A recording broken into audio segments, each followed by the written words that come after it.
the cloud. Okay, awesome. All right, we'll get started. Hi, everyone. I'm Audrey Markoff, and tonight I'm presenting with my friends Cecilia Kramer, Mia Schoen, and Josh Weiner. We are going to share with you a Mosaic project we did this past year and just our process, and we can't wait to show you the finished piece. So I'm going to talk a little bit about how we met and how we got started on the project. And then I'm going to pass it to Josh, and he'll talk about part of the prepping of the boards and some of the work he did to really make this a successful piece of art. And then and then he'll pass it on to Cecilia and Mia, who will also talk about some more of the process and where it is now. So these are just some pictures of us working together. I want to just start off by saying the highlight of this mosaic, besides the fact that it is really beautiful and we love it, is the highlight was working together. We had so much fun making this. We spent about 3 full days creating the mosaic and 2 days grouting it. So the first thing is, how did we meet? All 4 of us are Jewish mosaic artists, and we were featured on this program called J Live, and it's through a nonprofit organization about the art scene, arts and culture. And the executive director of J Arts is the organization. She hosts a 20-minute webinar interview every Friday with a different artist. So it can be a mosaic artist, it can be a painter, it can be a cook, a musician, all kinds of different artists in Boston and around the world, actually. And so we were all featured on this. And then after each one of our little segments, Laura wrote a blog post about the Jewish mosaic artists, and she just connected all of us. And some of us knew each other, but we never all really knew each other. And so from that blog post, Josh suggested, why don't we make something together? And of course, we were all really excited about that idea. And we started brainstorming. So the first thing that we were thinking was like, well, first of all, like, what are we going to make that's related to all of us and that has a place and a home somewhere? So we thought about Boston, and we thought about we looked at different pictures and designs and drawings of Boston, the skyline. We wanted color. We wanted some other, we just looked at what was Googled Boston images, and we got some cool ideas. And so from there, we made our own sketches, and we talked about having 4 different panels because we were 4 different artists, and we wanted to each have kind of our own kind of voice within the collaborative art. And we also talked about where this piece would live.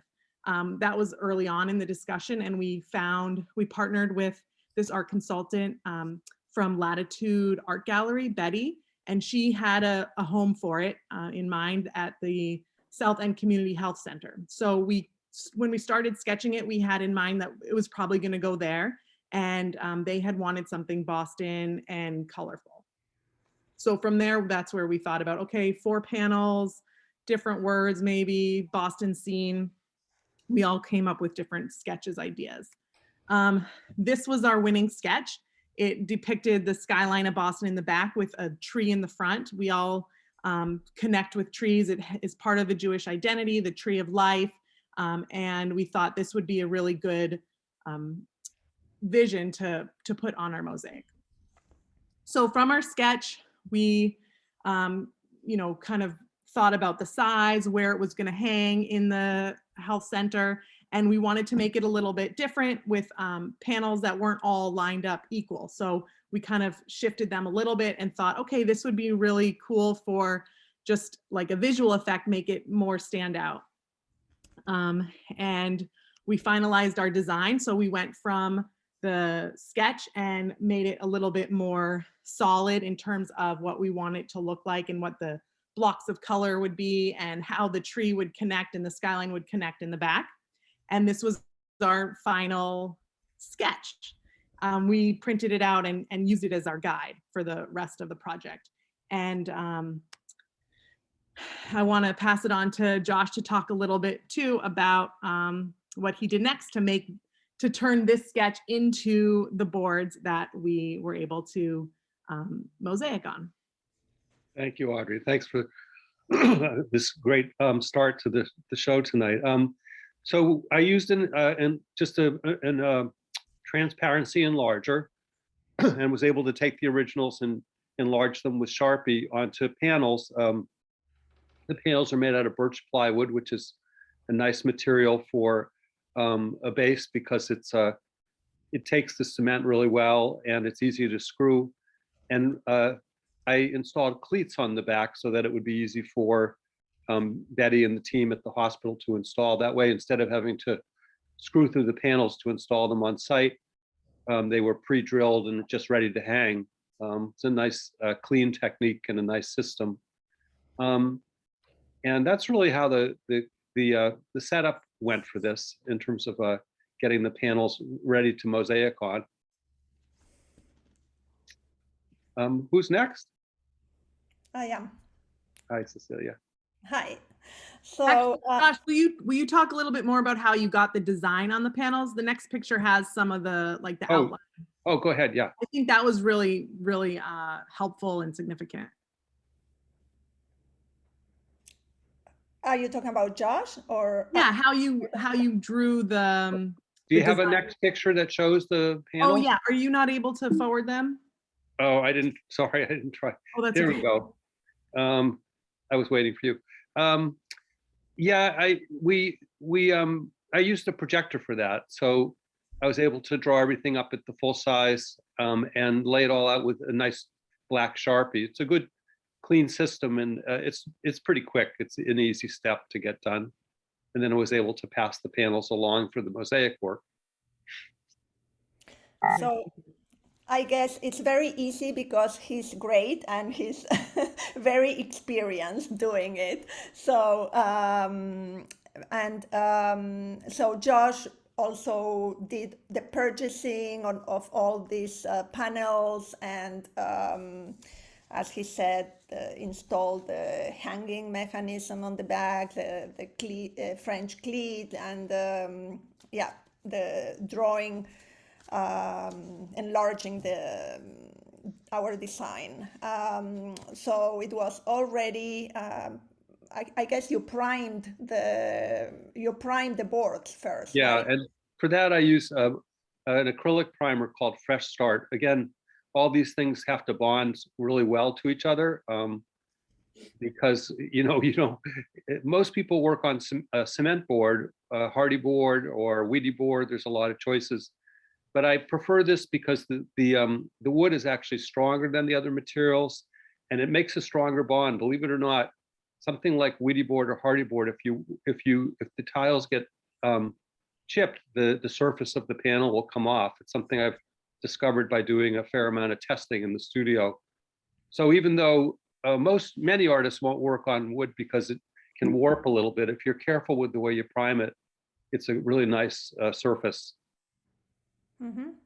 So this was, we got it well primed, and Josh dropped off the boards at my place, and that's where we worked in my backyard. It was so much fun. We wish Josh were able to join us for the mosaic part itself, but he did a lot at the beginning, which took a lot of time as well.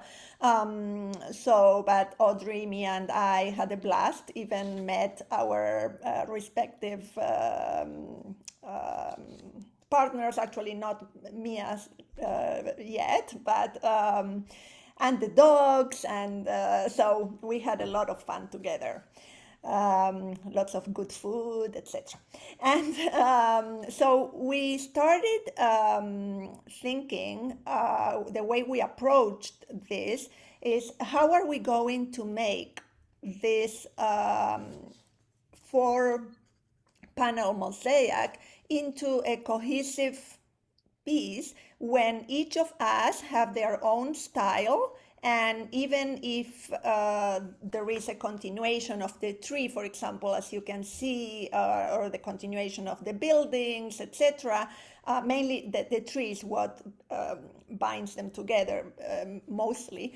But if each of us were to work, like maybe I work more small pieces, more detail, others work with picassiette, larger pieces, etc. So what we said, we approached that in two different ways. One was to play the hot potato and just move from one panel to the other. So Mia started with one panel, Audrey with the other, I did with the other, and then after, I don't know, half an hour or 1 hour, we switched and I moved to the next panel, etc. So that was one approach. And the other one was to concentrate on a specific area of the design. For example, I worked on the tree on all 4 of the panels. Mia worked on the buildings on all 4 of the panels.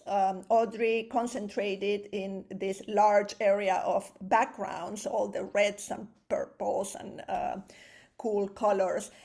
So that added that cohesiveness also, like the way that Audrey Mosaic was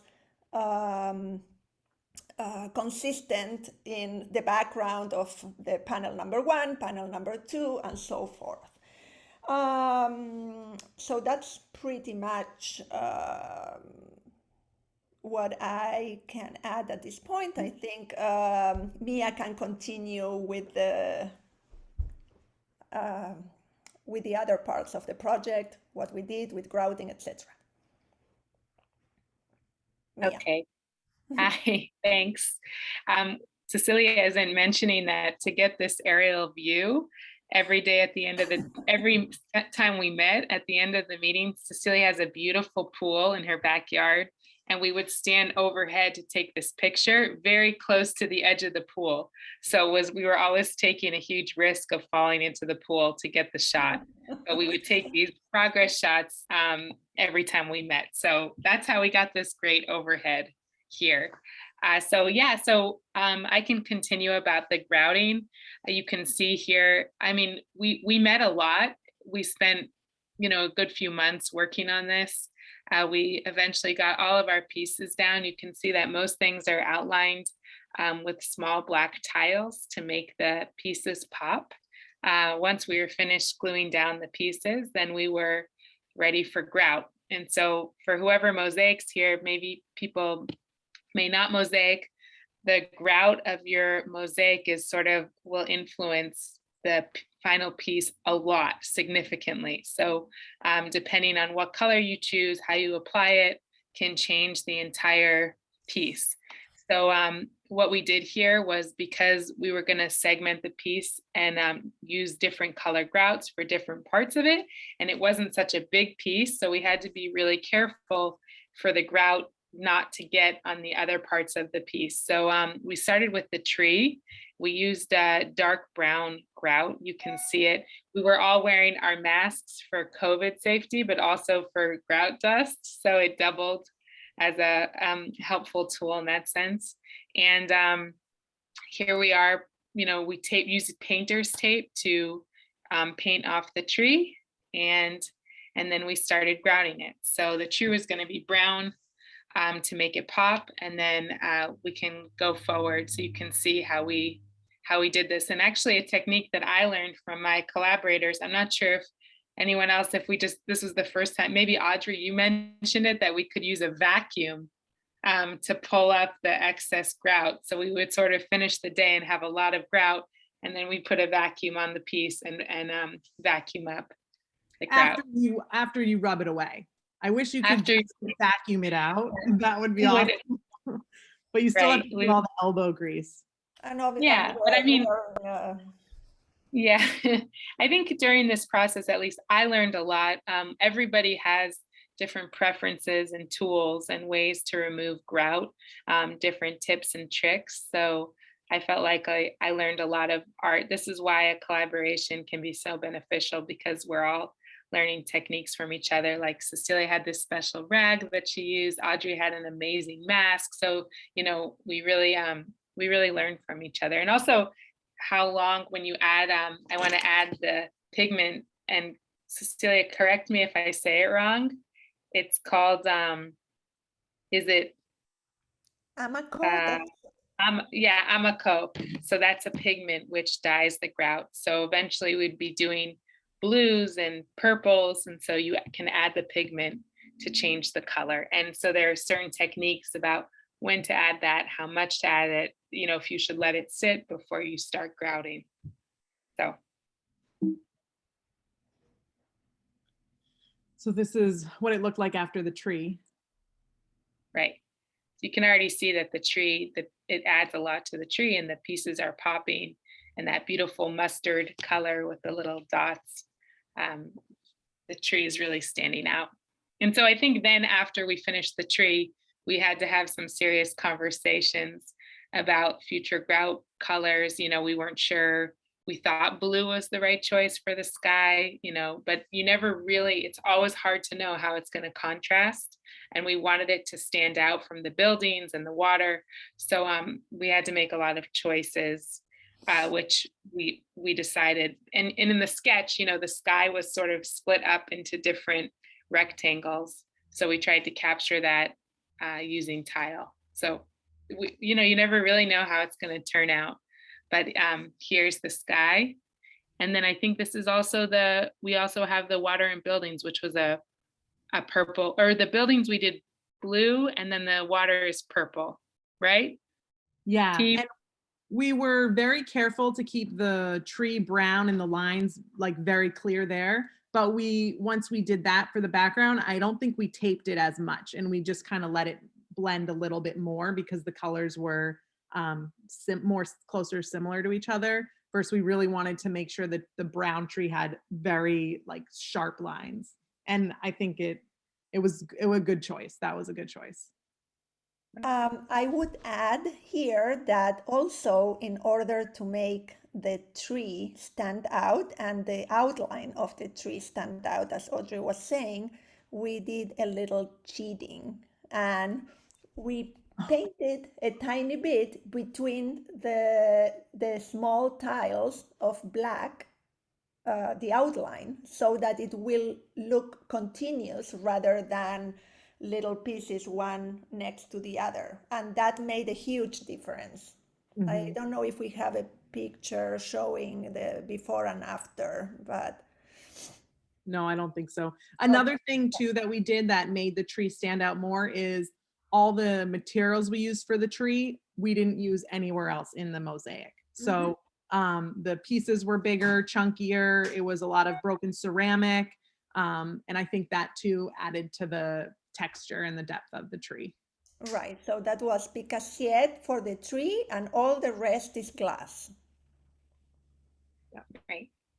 And I mean, then once the grout was on, of course, the pieces get much heavier. So we would carry these to our pool spot to take the pictures overhead. Yep. And now it's done. And these pictures, I think they don't really show the space as well. And none of us have actually seen the space yet.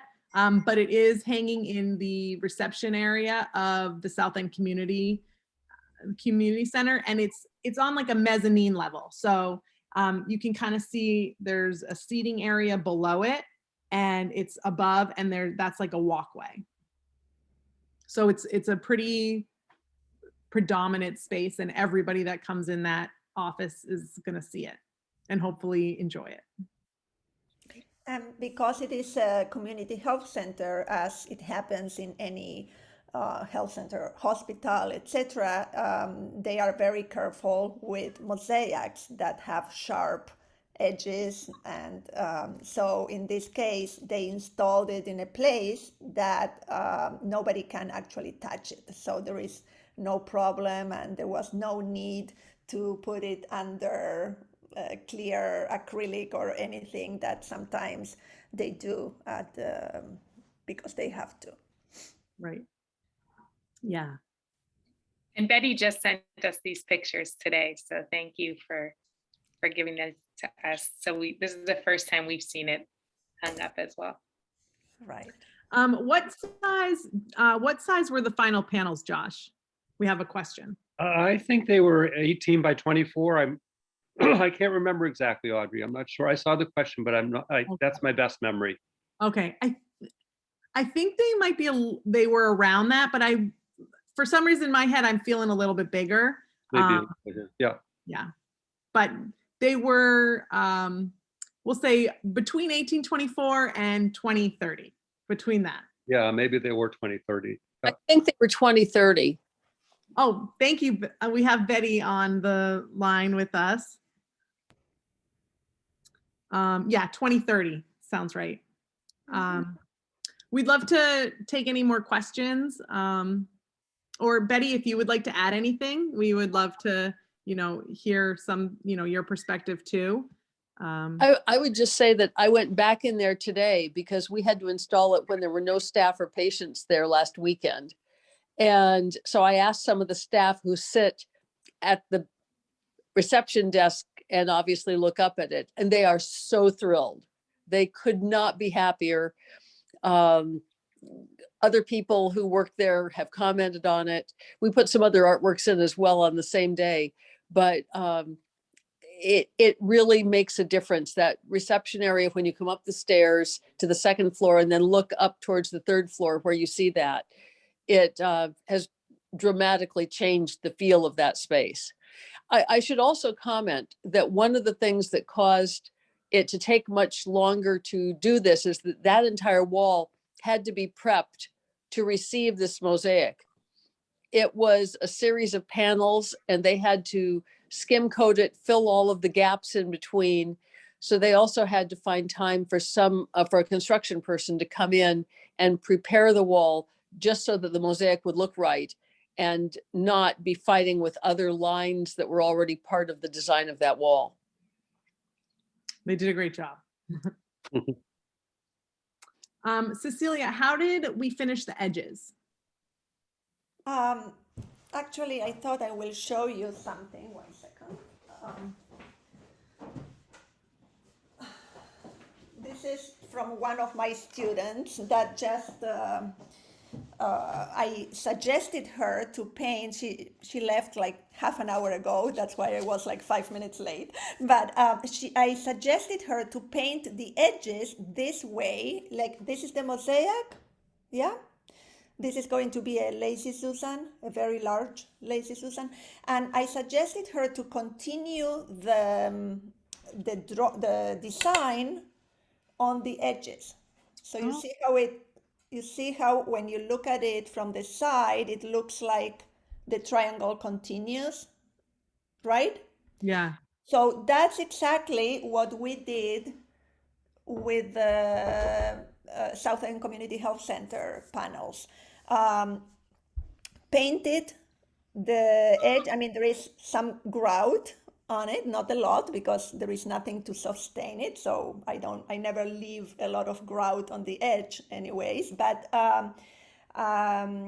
we decided to actually color where you see the tree at the border, there is a little piece of brown covering that edge. And then, for example, on the second panel, there is on the right, you will see brown, large area at the top, then a little bit of light blue, and then again a little bit of brown for the other branch of the tree, and then purple towards the end. So basically the design continues on the edge because we were not going to frame this. So I find that that's one way to make it kind of fun and better finished. Yeah, and especially since it's above the eye level, it was good that we did that because everyone can see the edges, especially the bottoms of it. So right, it looks exactly. really crisp. Yeah. And I actually saw that the first time I saw that was from Irina Charny, the amazing mosaic artist, and I saw her work at the Sama conference, and that's how she finishes a lot of her pieces, edges. Awesome. Well, if there's any more questions, we'd love to answer them. If not, I want to thank everyone for coming, and especially thank you, Josh, for initiating this project. Thank you, Cecilia and Mia, for participating. And thank you, Betty, for giving it a home. I had so much fun doing this, and I hope that more opportunities to collaborate with you guys and other people in NEMS come up again soon. Mm-hmm. And thank you, Amy, for giving us this webinar too. You're welcome. Thank you. Thank you. Bye, everybody. Bye, everybody. Bye. Bye-bye. Thank you. Bye. Thank you.